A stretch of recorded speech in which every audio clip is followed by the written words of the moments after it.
The observation deck of Station Kepler-7 was packed with representatives from a dozen species, all watching the scene below with a mixture of horror and fascination. In the reinforced containment arena, 3 Vrachthian cubs, apex predators from a death world where even the plants evolved venom, clawed frantically at the sealed gate that would lead them to freedom and, inevitably, to a bloody rampage through the station's corridors. "This is madness," hissed Commander Zelthrax, his reptilian scales flashing warning colors. "The human has been in there for 3 minutes. Protocol demands we open the blast doors and extract her immediately." Dr. Amelia Trent stood calmly in the center of the arena, 30 meters from the gate, watching the cubs with an expression that could only be described as disappointed. The Vrachthian young were already the size of earth lions, their obsidian claws carving deep gouges into the reinforced durasteel. Their 6 eyes glowed with predatory hunger, and their muscular bodies rippled beneath midnight black fur that seemed to absorb light itself. "Give her 1 more minute," said Ambassador Quirrell of the Centauri Coalition, though even his translator couldn't hide the tremor in his voice. Humans. They have proven unpredictable before. On the arena floor, Dr. Trent took a deep breath and placed 2 fingers in her mouth. The whistle that emerged was sharp, piercing, and utterly impossible to ignore. It cut through the cub's frenzy like a blade through silk. "Rak. Sira Korax! That is enough!" The effect was instantaneous. All 3 cubs froze mid-swipe, their claws still embedded in the gate. Slowly, almost comically, 3 massive heads turned toward the small human standing in the arena's center. Rock, the boldest and largest of the 3, was the first to move. He took 1 hesitant step toward Dr. Trent, then another. "What is she doing?" whispered a Tellurian diplomat, his crystalline body chiming with anxiety. "She's using dominance vocalizations. On Vrachthians, that's not possible." Dr. Trent crossed her arms and tapped her foot against the arena floor. The sound echoed in the sudden silence. "I raised you 3 from eggs, fed you, cleaned you, taught you to hunt, and this is how you repay me? By trying to escape and eat half the station." Rock's ears, if the sensor-laden ridges on his head could be called ears, flattened against his skull.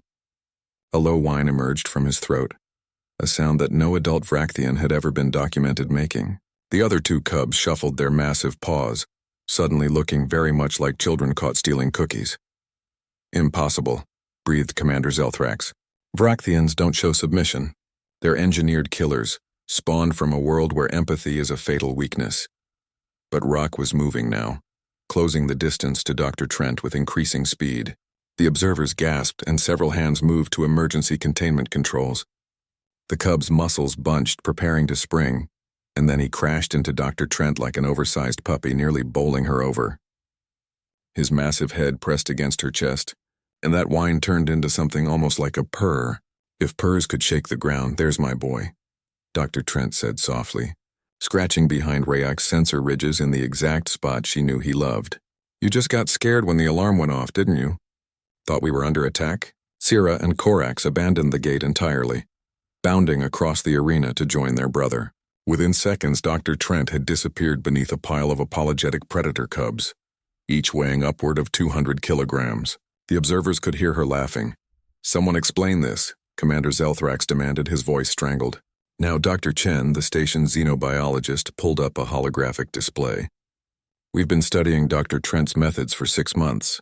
She doesn't use the standard galactic protocols for dangerous species management. She uses something humans call imprint bonding combined with positive reinforcement training. She's been with those cubs since they hatched. But Vrachthians are predators, yes. Dangerous, absolutely. But also social creatures who form pack bonds. Dr. Trent identified their psychological needs and met them.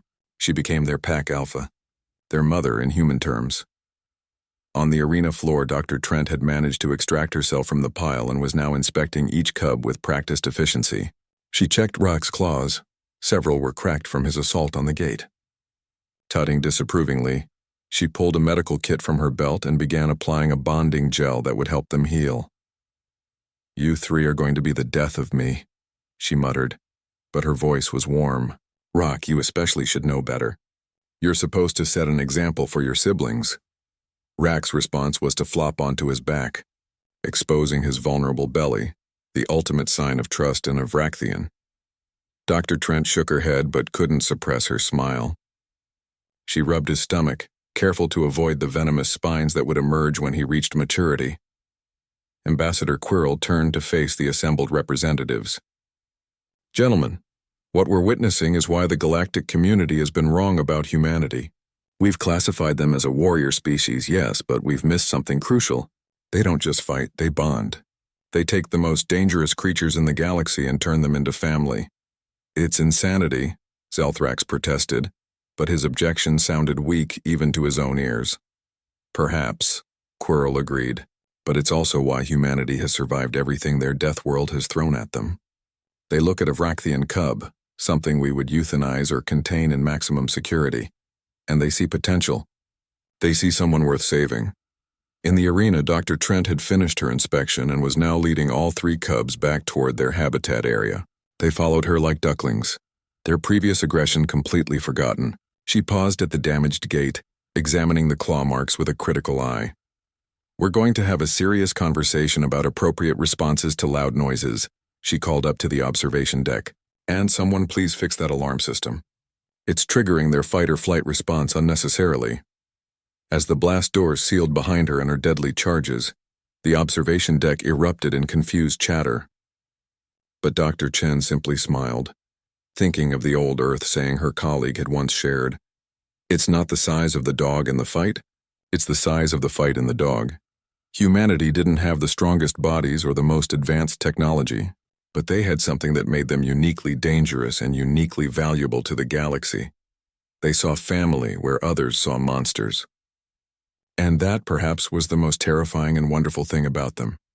In her quarters that evening, Dr. Trent would file her daily report with a simple note. Cubs responding well to behavioral correction. Recommend increasing enrichment activities to prevent boredom-related incidents. Rock continues to show strong leadership qualities. Very proud of all 3. And somewhere in the galaxy, a Vrachthian elder would read that report and wonder how such a soft, fragile species could accomplish what they themselves had deemed impossible, raising predators with love instead of fear, and somehow making it work.